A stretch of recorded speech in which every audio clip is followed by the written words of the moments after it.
Hello, and welcome to the Mr. 50mm YouTube channel. I'm mentally unwell, but that's neither here nor there. Today, I'm going to be looking at the Canon T90, but I do want to clarify, this is no review. I'm mainly here to discuss one aspect of the T90, just one, and it's this. I don't know if you can see it. Let's see. Thank you, Sony, for focusing. It's that. I want to discuss the command dial. It's not just any command dial, it's the first command dial. And, I want to discuss why it's important to me. I don't know if you think it's important, but, maybe at the end of the video, you will. You'll agree with me. But before we get into that, let's get into the background of the Canon T90.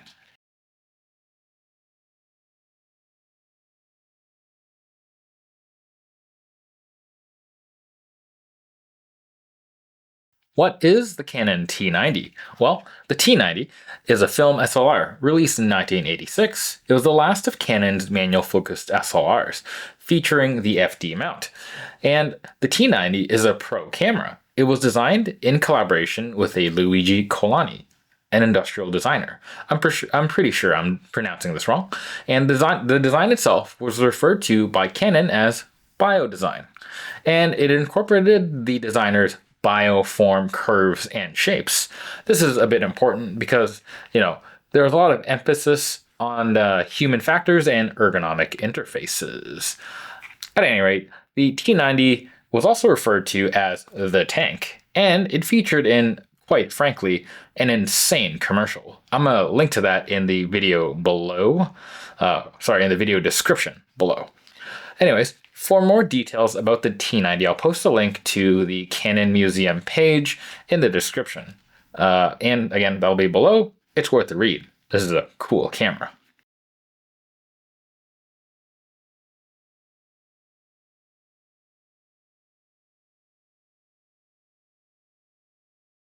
What is a command dial? You'd think this is kind of a straightforward thing, the standard definition.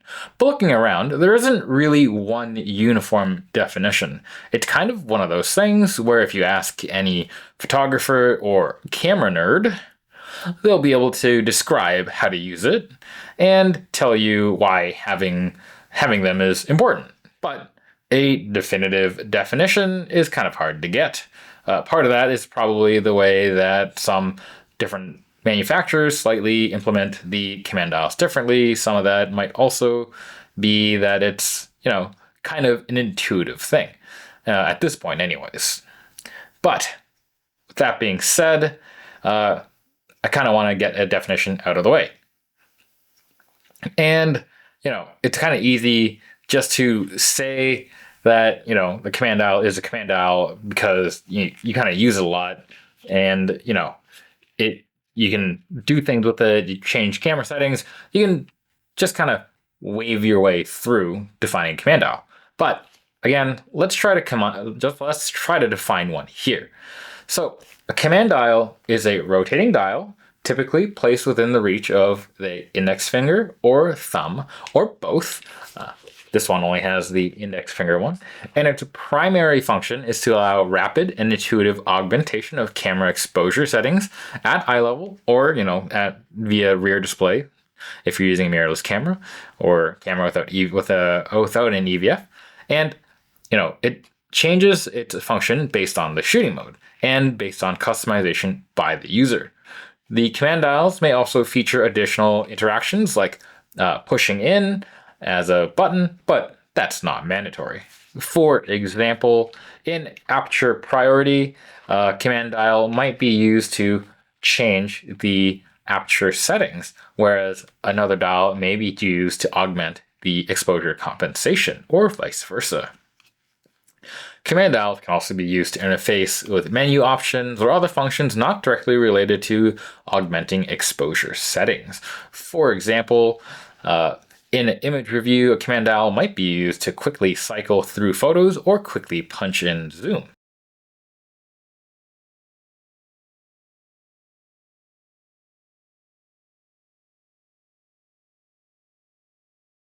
why is this important anyways, and who cares that the T90 was first? Well, I care.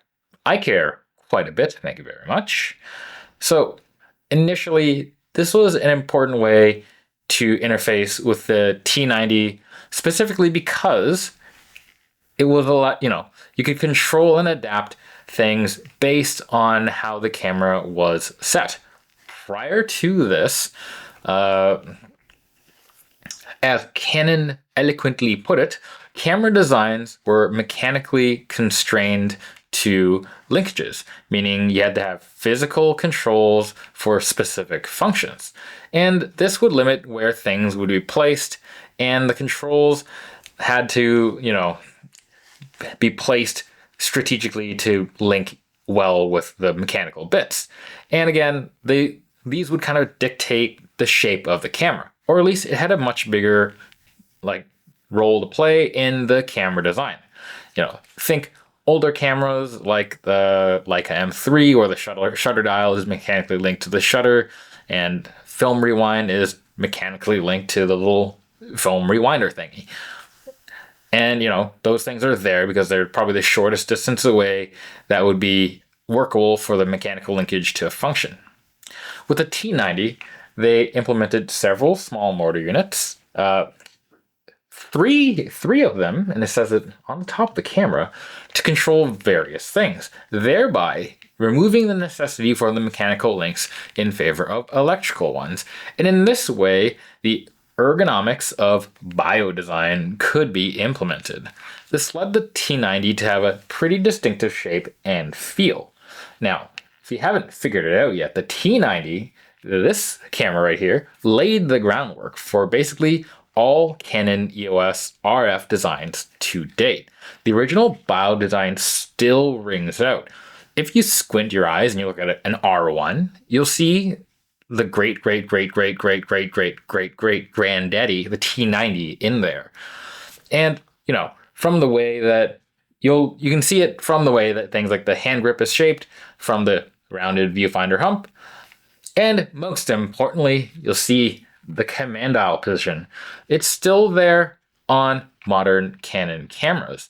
And yes, the dial itself has seen a couple different designs, but put your hands on a T90 and your index finger will fall where that command dial is. And it's the same thing for other Canon EOS cameras that implemented that design. The EOS 1V, the 5D2, 1DX, R5 Mark II.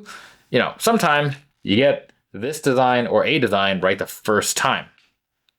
And let's have a look. Here is a EOS 1, and look at that. Command dial right there. Plus, this has the bonus rear one. And let's go have a look at the 1DX. Oh, it's heavy. Look at that. Same placement of the command dial. And hold these two up together. And you can see there's some familial DNA in there.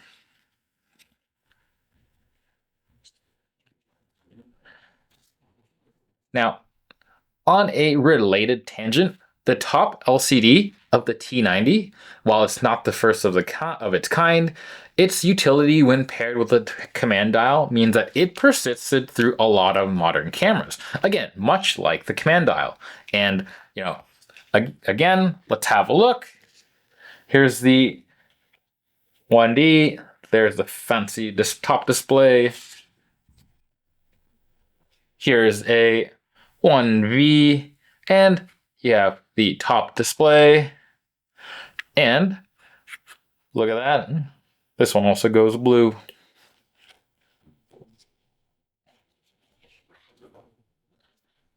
Right. So now that I've discussed the impact on Canon, let's switch gears and look outwardly at the camera industry as a whole.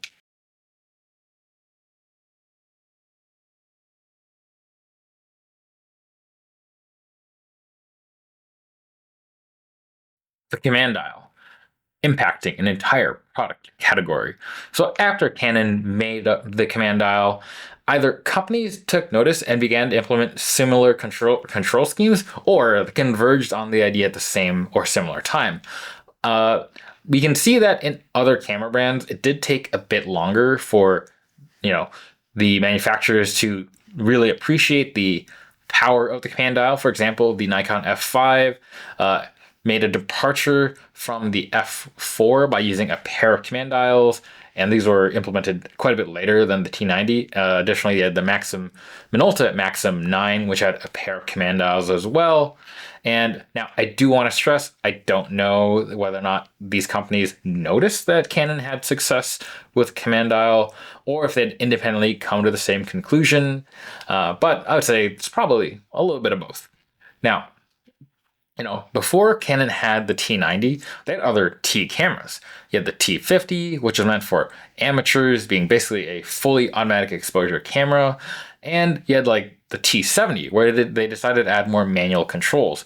But instead of a command dial, they used a pair of buttons where you could scroll through settings.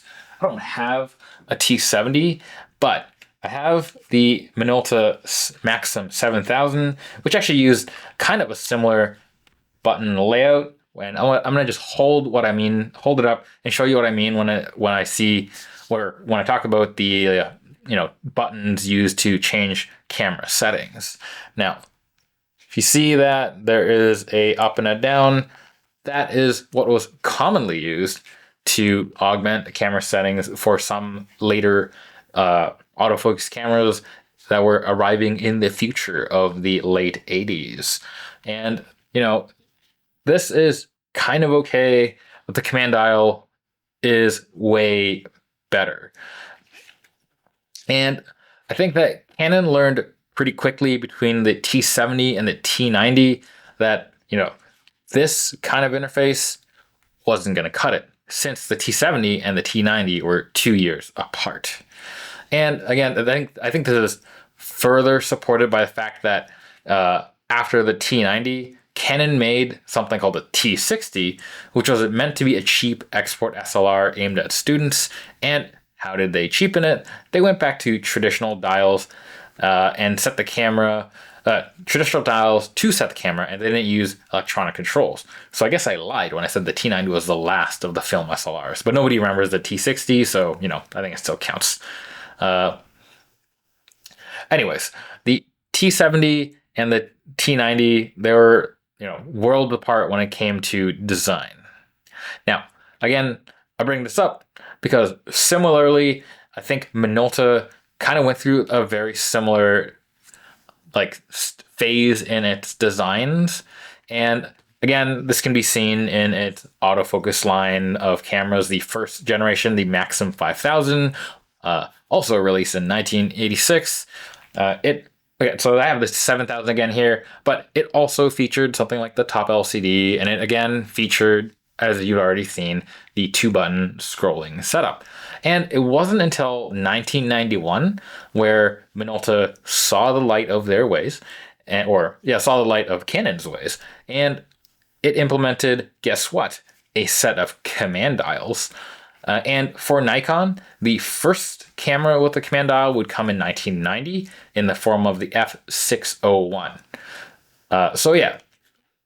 It seemed that the companies eventually converged on using command dials in a camera at some point or another after Canon did it on the T90. So let's fast forward to the today times. And, it's basically standard now for camera reviewers to judge a camera's ergonomics by the number of command dials and their placements, on top of the other standard features. But essentially, the command dial has become a staple of good ergonomic design. Now, it's kind of fun that you see companies like Fujifilm have found a way to blend the dedicated control dials of yesterday with the flexibility of command dials and offer the experience of two worlds. That's kind of lovely. But at the same time, you also have companies that have taken the gorgeous command dial and they have perverted it into something that tries to do too many things at once. It fails to do anything at all. And a camera like that exists in my hands right now. This is the Olympus EPL2. And in the back here, instead of getting a command dial here or command dial there, you get this hybrid dial D-pad doohickey. And it's all right. It's honestly not preferable.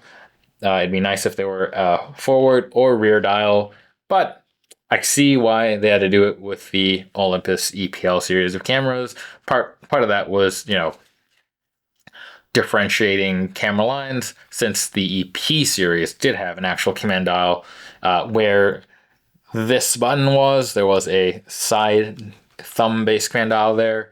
At any rate, I don't mean to keep poking fun at Olympus, but I'm going to bring them up again because I don't know if everyone remembers, but they had a camera quite a while ago, the Olympus EPL1, the older version of this, and it had done something worse than using the pseudo command dial thing.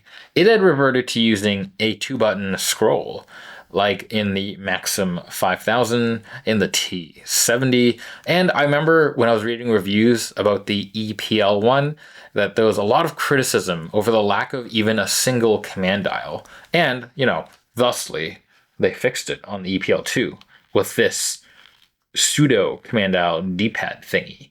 And while it was, and it is, a little bit awkward, it is a big improvement over a 2-button scrolly buttony thingy.